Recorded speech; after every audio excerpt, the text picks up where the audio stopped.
For years, I believed I was an essential part of my family. Every Saturday morning felt like a clarion call, dragging me from the comfort of my dreams into the chaotic whirlwind of chores. I would open my eyes and roll out of bed, the wooden floor cold beneath my feet as I trekked to the kitchen. The smell of freshly brewed coffee hung in the air, mingling with the sweetness of pancakes sizzling on the stove. My mother hummed a soft tune, her eyes sparkling as she flipped the golden pancakes, while my father sat cheerfully at the table, already lost in the sports section of the newspaper. "More syrup, please." My brother's voice broke through the gentle morning cacophony. I could see him lounging at the table, tablet in one hand and spoonfuls of pancake in the other. Every time I witnessed this, it tugged a little more at the seams of my heart. I poured syrup into his bowl with a forced smile, maintaining my role as the dutiful sister, always overlooked and underappreciated. While I washed the dishes after breakfast, I stole glances at my brother's new phone, the sleek gadget a constant reminder of the disparity in our worlds. "Why can't you put that away for just a minute?" I asked, half teasing, half serious, hoping to bridge this ever-widening chasm of our sibling relationship. He didn't even look up. "Just a sec," he mumbled, swiping the screen, his distant gaze completely focused on whatever excitement was happening there. It stung watching such indifference, feeling like a mere specter in my own home while he basked under the warm spotlight of my parents' adoration. "You know, I had to save up for my last phone for over a year," I said, tightening my grip around the dish sponge, forcing the words to be light, almost playful. "Whatever," he said dismissively, and I felt the weight of his dismissal hang between us like a dense fog. I tried to shake off the bitterness, but it clung to me. As I placed the clean plates onto the drying rack, I caught sight of my mother's smile directed at him, a soft glow illuminating her face. It disappeared the moment her eyes turned my way, shifting into something resembling concern, as if she could somehow sense my internal turmoil. "Are you okay, honey?" she asked, her voice bright but with a tinge of wariness. I didn't know how to answer. I wanted to scream that I was not okay, that it hurt too much to watch the scales tipped against me. But instead, I focused on the dishes, hiding my feelings behind the swirling foam that collected in the sink. "I'm fine," I lied softly, the word tasting bitter on my tongue. I shouldn't have to work so hard to feel valued. Yet here I was, every day hustling through life to even be a fraction of what my sibling represented to our parents. The days turned into weeks, and the weight of that disparity pressed heavy on my shoulders. I trudged into work each day at the cafe, serving lattes and bagels, sacrificing my dreams for a roof over my head. I watched as my friends left for college, smart enough to seize their futures while I felt trapped in this family dynamic, my ambitions withering away like the forgotten plants in my parents' garden. Was I always going to be the diligent worker, forever stuck in this cycle of servitude? Then, one fateful evening, everything changed. The day had dragged, and as the cafe closed its doors, I shuffled home exhausted, ready to sink into my bed. But instead of crashing into my soft pillow, I found myself inexplicably drawn to the warmth of the living room, where I could hear my parents talking. It was a conversation I should have walked away from, but some invisible force urged me to stay, to listen. "For his birthday, we should just put a little more into the savings account," my mother remarked, her tone laced with a sincerity that turned my stomach. "It has to be a surprise," my father replied, his voice echoing with enthusiasm. "He deserves a foundation to build upon. 50,000 is a solid start for a kid his age." Those words hit me harder than a slap across the face. I froze, shoulder pressed against the wall, heart racing in my chest as if it were desperate to escape my body. $50,000. For him. I wanted to scream at them, demand to know why they hadn't considered me worthy of such care, such investment. My mind reeled with fury and disbelief as I considered all the times I sacrificed for this family, all the times I cheered awkwardly for my sibling at his games or helped him study for tests. I had worked hard, toiled endlessly, and yet here they were, plotting an extravagant future for my sibling while I had been left out, treated like the family ghost. As I stood there, frozen in time, their laughter echoed in my ears, and I felt the walls of our home close in around me. A wave of nausea threatened to spill over as I fought frantically to swallow it down. I clutched the edge of the wall, my knuckles whitening with the pressure. All those moments, all the sacrifices I made, all the love I poured into this family, was it all for nothing? I turned, instinctively wanting to escape, wanting to run from the betrayal that had taken root deep in my chest, but my feet betrayed me, cemented to the ground. The truth loomed ever larger, suffocating me more than the warmth of the room. I was the diligent worker, diligently chosen to be the one who toiled while my sibling was wrapped in the golden blanket of privilege. That night, I went to my room, a tumultuous storm brewing inside me. The familiar scent of lavender from the candles I kept at my bedside tried to calm me, but it was no use. I felt invisible, a mere shadow in my own life. I flicked on the light, illuminating every corner of the pale walls and providing no solace. I caught my reflection in the mirror, and it sent a jolt of anger through me. "Why am I even here?" I whispered to my reflection, tracing the familiar lines of disappointment etched into my face. "Why do I keep pretending I am part of this family?"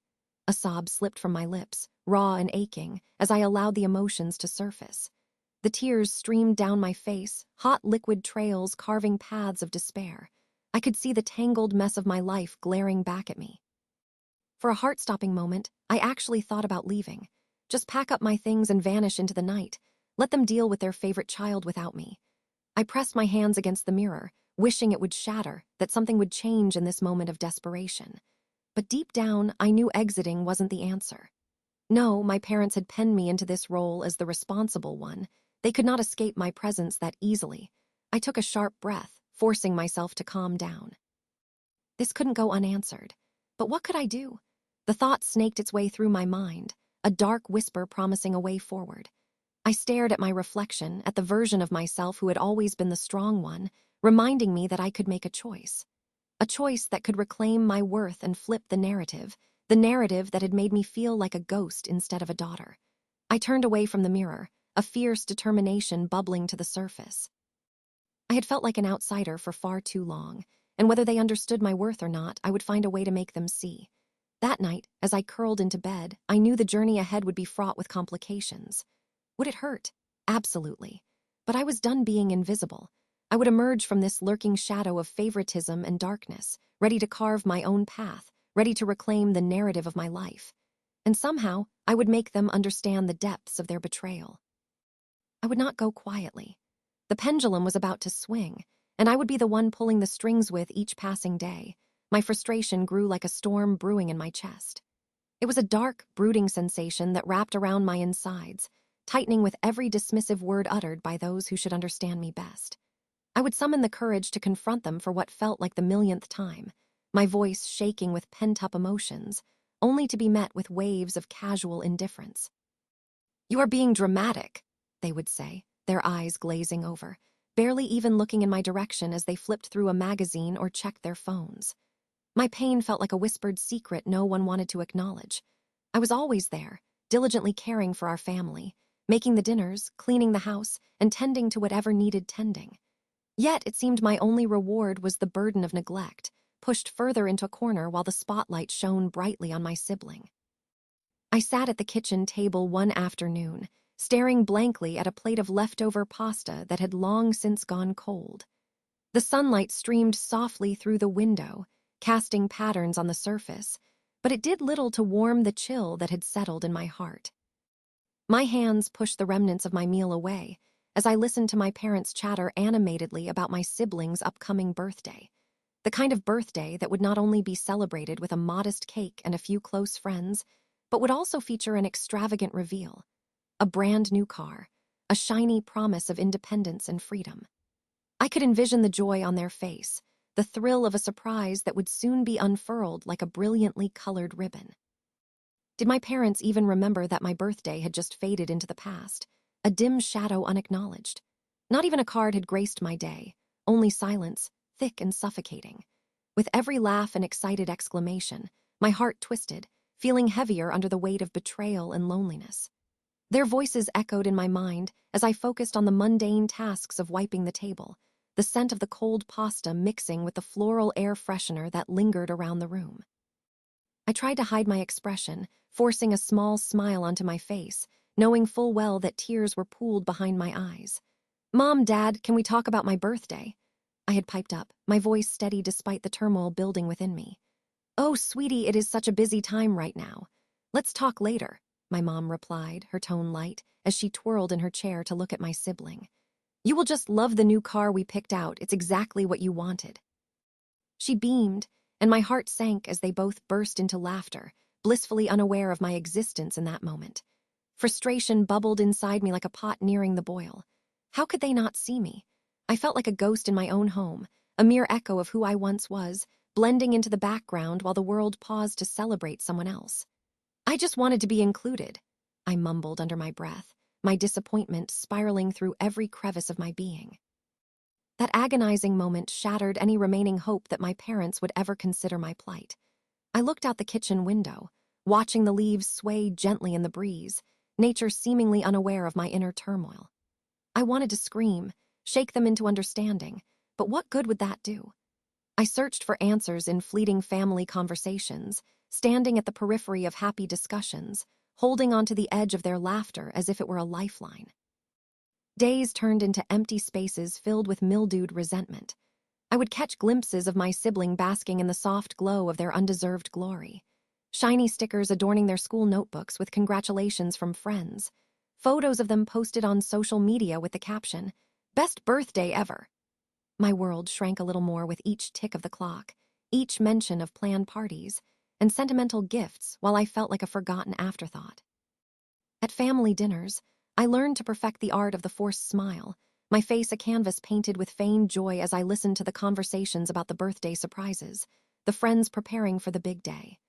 I would nod along as they debated where to celebrate, what cake to order, and which friends would receive an invite. "Amelia, what do you think?" my dad would occasionally ask, breaking me from my trance, but when I spoke, it felt like my words were swallowed by an unseen void. Sounds great," I would reply, not wanting to draw attention to my own disappointment by voicing anything too personal. One evening, as the distant sound of laughter wafted in from the living room, I retreated to my bedroom, closing the door behind me with a click that felt far too loud in the silence of my room. The walls felt like they were closing in, each corner growing darker as I sank into my chair, my laptop lit up in front of me. My room had been my sanctuary, but now it felt like a prison. I opened the social media app, scrolling through a stream of photos from my siblings' friends, each colorful picture a jarring reminder of what I wouldn't have. "Happy birthday! Cannot wait for the party," a friend had written beneath a vibrant photo of my sibling holding a bright red balloon. An eruption of comments followed, filled with congratulations and excitement, as if they were planning a holiday trip rather than a mere birthday celebration. I felt invisible as I sat the laptop down, pushing my fingers through my hair in frustration.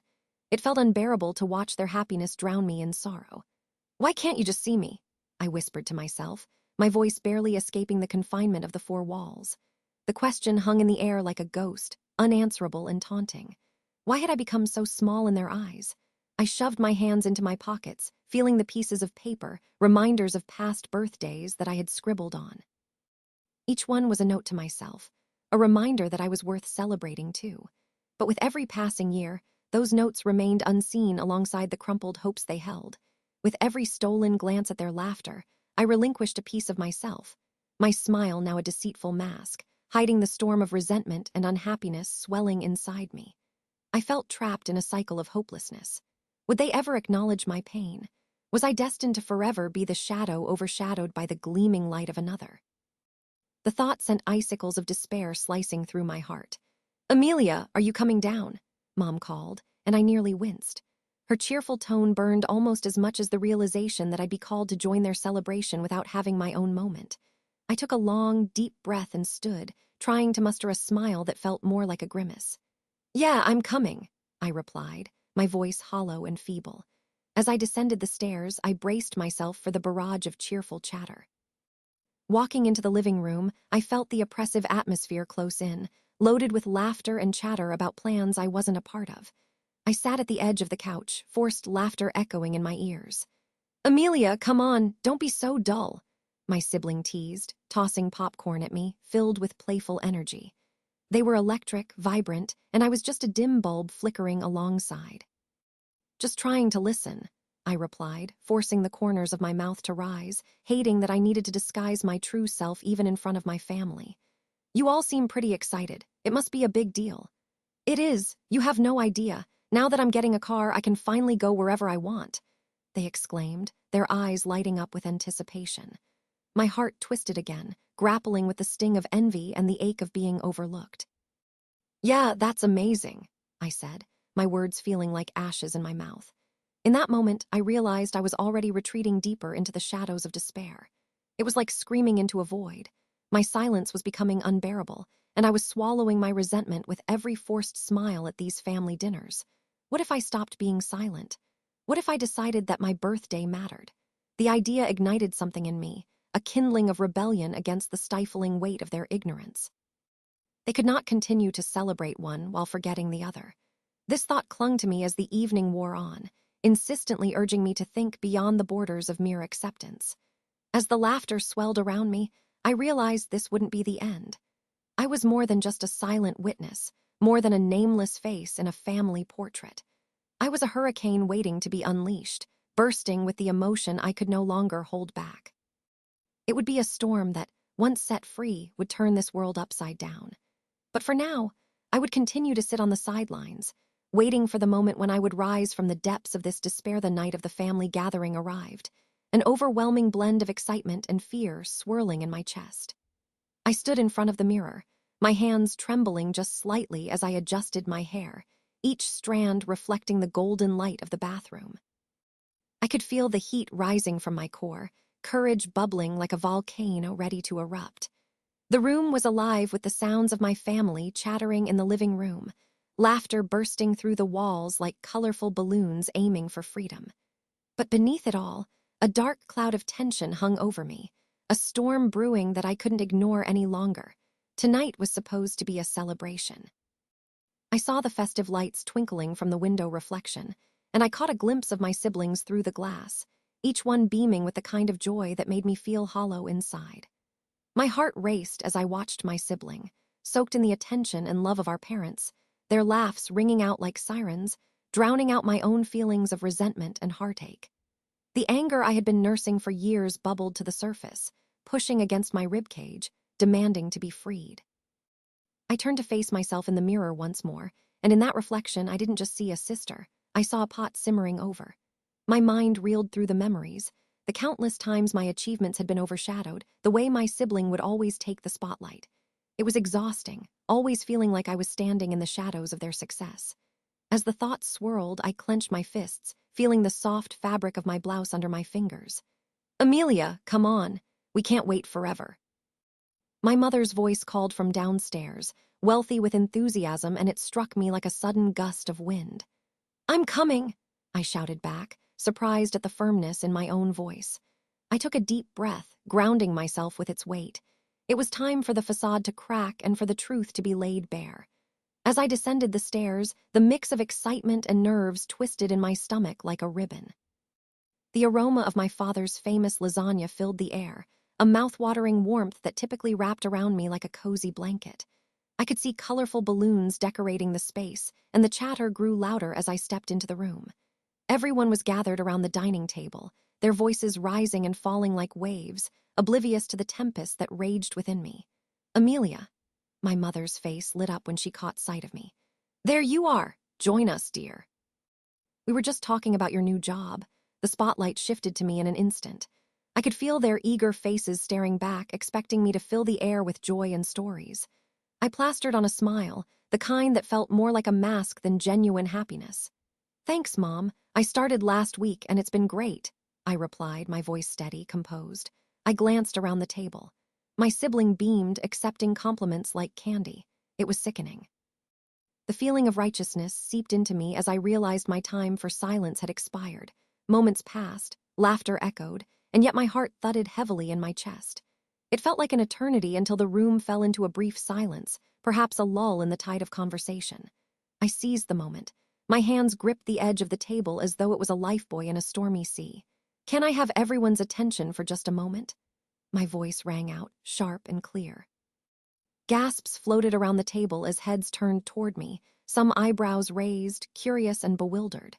Their laughter faded, replaced by a palpable tension as I stood up, each second stretching like chewing gum. "What is it, Amelia?" my sibling asked, masking their amusement with an air of feigned concern. "Everything okay?" I met their gaze, steeling myself against the creeping doubt that clawed at the edges of my mind. "No, everything is not okay," I shouted, feeling a surge of energy pulse through me, a fiery determination. Every repressed emotion tumbled out, shedding the shackles of my silence. "I need to talk about the secret account, the one you've got stashed away with $50,000. The gasp that erupted from my mother made my stomach churn. I could almost see the shockwave ripple through the room, each family member's expression shifting from confusion to raw discomfort, as if I had laid a bomb in the middle of the table. "What? What do you mean?" The words stumbled out of my sibling's mouth, as their eyes widened, an uncertainty layered with thinly veiled anger. "You're just making things up." A strange thrill washed over me, the rush of finally speaking the truth bursting like fireworks in the night sky. They weren't going to silence me anymore. "I'm not making things up. I know about the account I found out last summer, and I kept quiet because I thought it might be better to keep the peace," I spat, breathless with the weight of my confession. "But no more. You've had all those years of attention while I worked harder than I ever should have to make myself shine in a shadow." "Amelia, stop it," a cousin interjected, her voice nervous, but the room could no longer ignore the reality tearing at the seams of our family fabric. "This isn't the time or place for this. No," I cut her off, shaking my head vigorously. I could hear my pulse in my ears. It thundered as the truth slid out like molten lava. "This is exactly the time and place.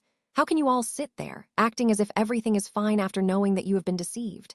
My siblings shifted in their seat, their fingertips twitching as if they were trying to summon a defense, but all the rehearsed excuses fell silent. "You're going to ruin everything." "Do you even care about family?" They sneered, attempting to regain the upper hand, but the cracks in their facade were splintering. "Family," I echoed, laughter bubbling up in a strange mix of disbelief and bitter irony. "You think this is about family? Where was the family when I was struggling? Where was the love then?" The room fell silent, charged with tension so thick I could feel its weight suffocating me. My father cleared his throat, attempting to steer the ship back on its course. "Now, Amelia, surely you didn't mean—" "No, Dad," I yelled, cutting him off. "I mean every single word. You all just sit here and let this continue year after year. Those moments when you chose to ignore me to favor them instead, you made me feel invisible, like I was just a side note in this strange family saga you've all constructed." I pointed at my sibling, whose face contorted with anger and disbelief, but I wasn't stopping. I had come too far. "You chose your path. You chose to keep me in the dark and fed me lies wrapped in love. I saw that money and I saw the deflection. It made me question everything I knew. I wasn't just your sister. I was supposed to be a part of this family." The silence that followed was suffocating.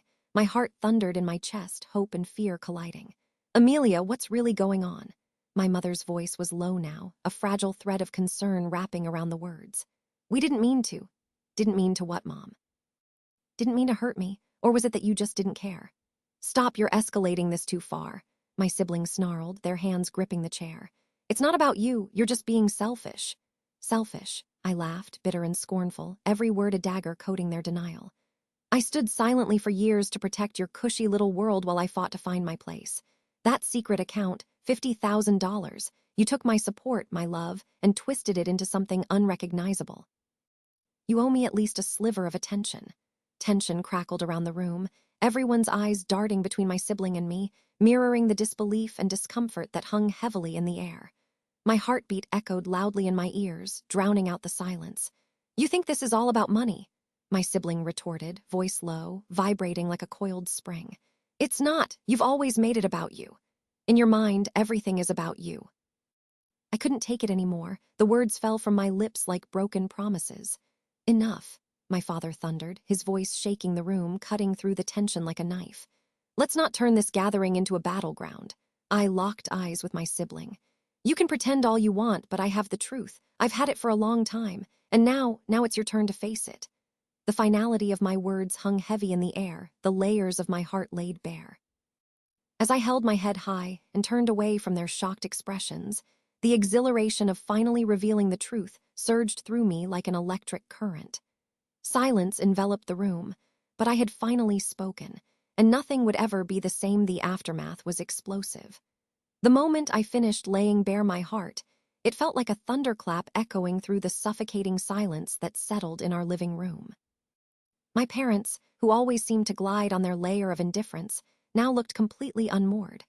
I could almost see the gears in their minds grinding slowly, trying to comprehend the enormity of what I had just revealed.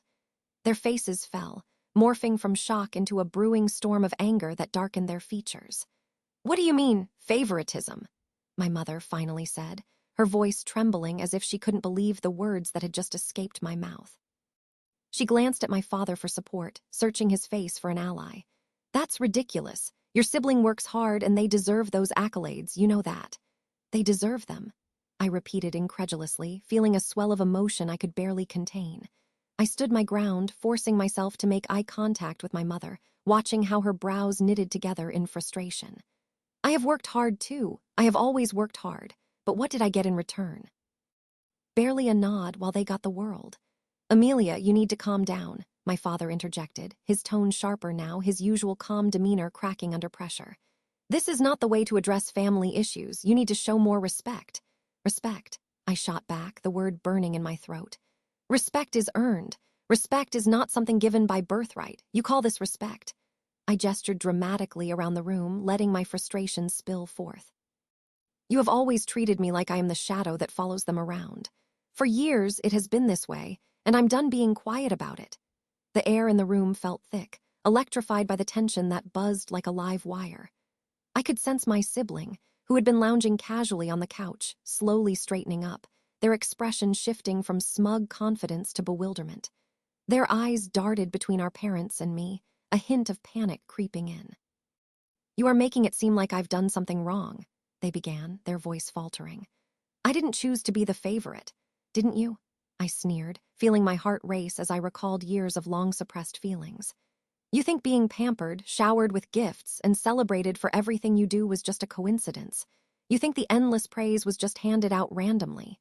You were the golden child, placed on a pedestal while I was left to scrape by in their shadows." My sibling's face twisted into a stammer as they attempted to defend themselves. It's not my fault. You could have asked for the same things. You just didn't try hard enough." The words felt like daggers thrown in my direction, laced with a sense of entitlement I had grown to resent. Try hard enough. I felt the heat rising in me, anger burning bright. "I remember asking for help with my school projects, my music, even my college applications, but what did you do? You were too busy basking in the spotlight, and they were too busy regaling everyone with your achievements. I worked late nights to prove myself, only to be met with indifference." I had my struggles too. My sibling finally burst out, their voice thick with desperation. "They were always busy with you and your weird goals. I couldn't get help either." "Your weird goals?" My voice dripped with sarcasm. "So your dreams are valid while mine aren't? You never had a problem getting your way. I could see that clear as day. Look around. Family dinners turned into your spotlight year after year while my presence felt more like an afterthought." "Amelia, stop," my mother shouted, her voice suddenly cutting through the explosive air, the edge of it trembling with her dissatisfaction. "This is not what we wanted for our family. This is ungrateful."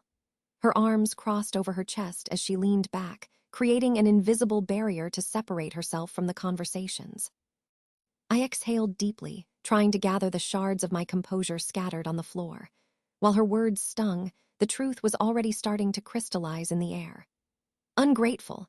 You call me ungrateful for finally speaking my truth? How about I turn the mirror back on you?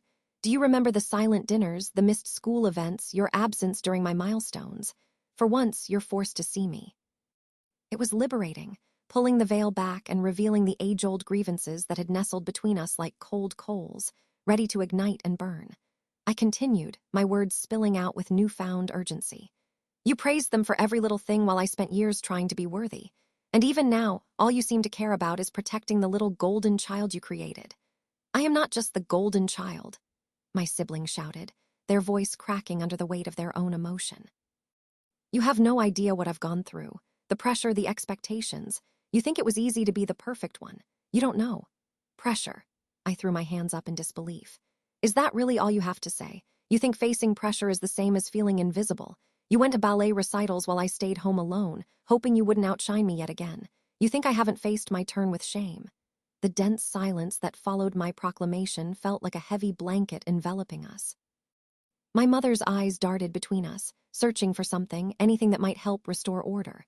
But instead, I felt a flicker of triumph as the truth spilled out into the atmosphere, It ripped away the cobweb-covered curtains, obscuring who we truly were beneath the forced smiles. "I never asked to be the perfect child," my sibling exclaimed, their voice trembling. "Our parents wanted that for me. I was just living up to their expectations." "Yes, and at what cost?" I argued, each word bursting forth with furious clarity. "While you rocked the stage, I stood to the side yearning, wanting nothing more than to follow suit." I raised my hands to my temples, as if the tension could be released through sheer movement. "Each gift given to you was a reminder of a void that I felt, and you never even noticed the hole it left in me." Finally, I turned to my parents, my voice quaking but resolute. "You molded us to be separate, to fight for your approval, while your indifference towards me was like a cold wind, pushing me further into the shadows. But I refused to hide any longer. I refused to stumble in silence. Something shifted in the air, the electricity charging us with a different energy as we stood on the edge of an emotional precipice. For the first time, I could see the faintest cracks in their fortress. "You talk about living up to expectations, but what about me?" I poured out every shred of my frustrations, fueled by everything I carried for so long. "Did you notice I wasn't in the picture? Did you recognize your neglect?" Mom's lips quivered, her lips parted in a weak attempt at defense, but the words did not come. The unsaid questions hung from the tip of her tongue. My father's brow wrinkled as his heart seemed to warp under the weight of reflection, his eyes glistening with something. I almost thought it was regret. The room felt charged with a burden so palpable it left me breathless. I searched each face, and their responses painted a testing tableau in front of me. I felt a surge of liberation wash over me as their glares morphed into something deeper, something approaching an awareness of our fractured family dynamic. "Do you see it now?" I pressed on, my heart racing. "Do you see the differences? The line between us has become a wall because of your neglect." The dawning realization was palpable, crashing into them like waves, as they each began to feel the unraveling of a lifetime of patterns. My sibling sat hunched over, disbelief etched on their face, feeling the weight of their sheltered upbringing cascade around them. Our parents finally met each other's eyes, absorbing the gravity of my words, each second stretching like an eternity as they tried to reclaim the narrative they once held so dearly. Tension hung in the air until, at last, my father stepped forward, faltering in his once indestructible stance. "Amelia, I never realized." In that moment, like chains being lifted from my heart, I felt liberated, a wave of emotion crashing against the shores of my spirit, a hope blooming inside me.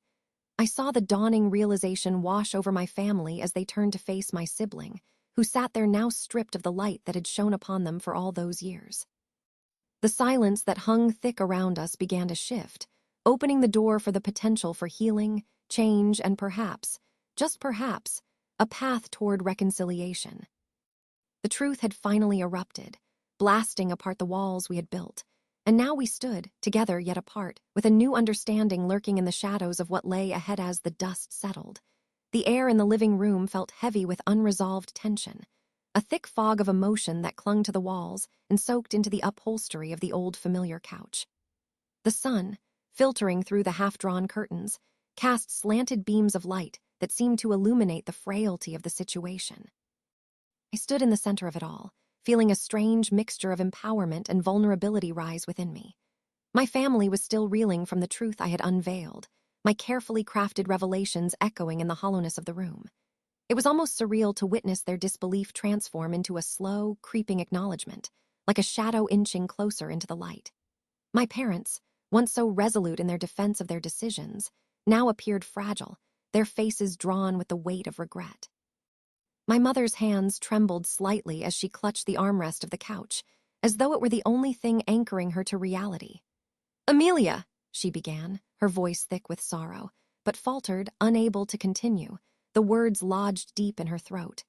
I could feel her eyes on me, searching for a glimmer of the understanding daughter she had once known, the one willing to overlook mistakes, the one who craved their approval.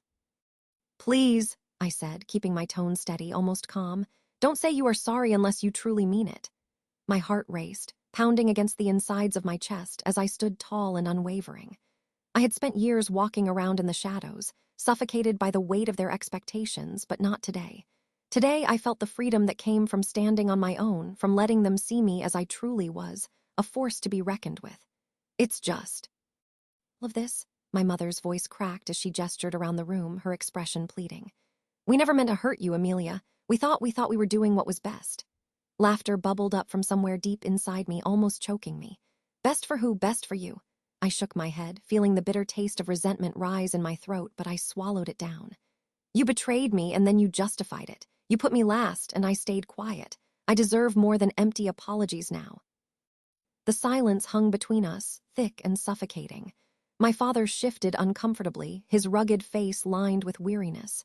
You have to understand we were lost, he said, finally breaking his silence, his voice gravelly. We made mistakes trying to keep everything together. Your brother.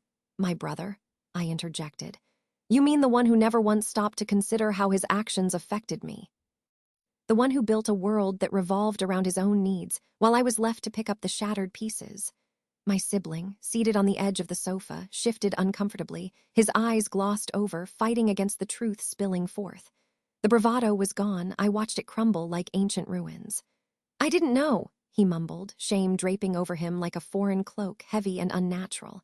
I thought I was helping. Helping. I turned on him, feeling the wellspring of emotion crack through my carefully constructed facade. Telling me that I was not enough. Ignoring my feelings didn't help anyone. You should have been there for me. You could have done something. I know, he whispered, a fragile acknowledgement that sent a shiver down my spine. I didn't realize how much pain I was causing. You had every opportunity to choose differently. Every moment was a chance to show me you cared. My voice rose slightly, tumbling over the emotional rubble. But you chose your way, your ambition, your life, while I had to sit back and watch my family crumble around me. All I wanted was for you to be the brother I needed. What do you want from us? My father asked, a note of desperation creeping into his tone. What can we do to fix this? I took a deep breath, allowing the air to fill my lungs for an extra moment. This is not about fixing it, it's about acknowledging it. It's about seeing the truth for what it is. You cannot pretend it didn't happen. It's here, right in front of us. I glanced around the room, the sunlight settling in dust motes dancing lazily in the air, a reminder of the transformed space. This once felt like a home I was trapped in, but now it was merely a backdrop for the painful truth. I need to know that you are willing to change. I need to see your willingness to face the reality of what you've done. The tension in the room shifted once more as realization dawned on my parents' faces. They looked at each other, and for a moment I believed they might see their reflections, the parents who had tried to shield their ego at the expense of my happiness. I had broken their illusion. I am sorry, Amelia, my mother finally said, her voice trembling yet resolute. I thought I was doing my best, but that does not excuse the hurt I caused you. You deserved so much better. I never understood why I was always the backdrop to your lives, the one you sacrificed to keep peace in the family, I continued. I didn't ask for perfection, just for you to see me. I can see you now, my father said, softer this time, filled with an honest vulnerability that was illuminating. We all can. We've all been lost in our own ways, but that does not absolve us of our part in how you were left to fend for yourself. We can't change the past, but we can be better in the present. We will be better. I felt a sense of weight lift from my shoulders. Perhaps apologies could pave a path forward. I will believe it when I see it, I said, allowing my walls to crack just a little, the vulnerability shining through. Amelia, my sibling began hesitantly, I know you might not forgive me, but I want to try and make it right. I want to be the brother you needed, who you can rely on. I looked into his eyes, and for the first time I recognized the flicker of responsibility, the yearning to rectify the harm he'd caused. This is not something you can just say, you have to show it in your actions too. I need space, time to heal, I said firmly. I understand, he nodded, shifting in his seat, the growth palpable in his posture. I will be patient. I will prove to you I can be better, that I can earn back your trust. Those words settled onto the fabric of the living room, etching a delicate new beginning amongst the remnants of hurt feelings. I no longer felt haunted by their happiness. Instead, I had emerged from the shadows of grief, embracing my own strength. I may have foregone your acceptance, but what I gained is so much more rewarding, I surprised myself by saying, the words now flowing with certainty. I found my strength, and I have reclaimed my voice. Know this, it will take time, real time, for me to heal and feel embraced in this family once again. My parents nodded, understanding blooming, an unspoken agreement reigning within the harrowing space. I'm proud of you for speaking up, my mother said softly, her eyes glistening with tears. You deserve so much more than we have ever given you. Know that we will work hard to earn back your trust." The atmosphere shifted, softened in a way I had not anticipated. My family, once cloaked in ignorance, now gathered around me, stripped bare of pretenses. I stood tall, tasting the bittersweet victory for the first time. The walls that had once encased my heart now radiated with warmth, a sanctuary restored through honesty. As I looked around the room, I could feel the winds of change stirring within each of us. The journey was far from over, but the first steps had been taken. I had been transformed, molded by the fires of the past, igniting a fierce ember of self-worth. Today was the beginning of a new chapter in the tangled narrative of family, one built not on suppression, but on respect, healing, and a promise to do better.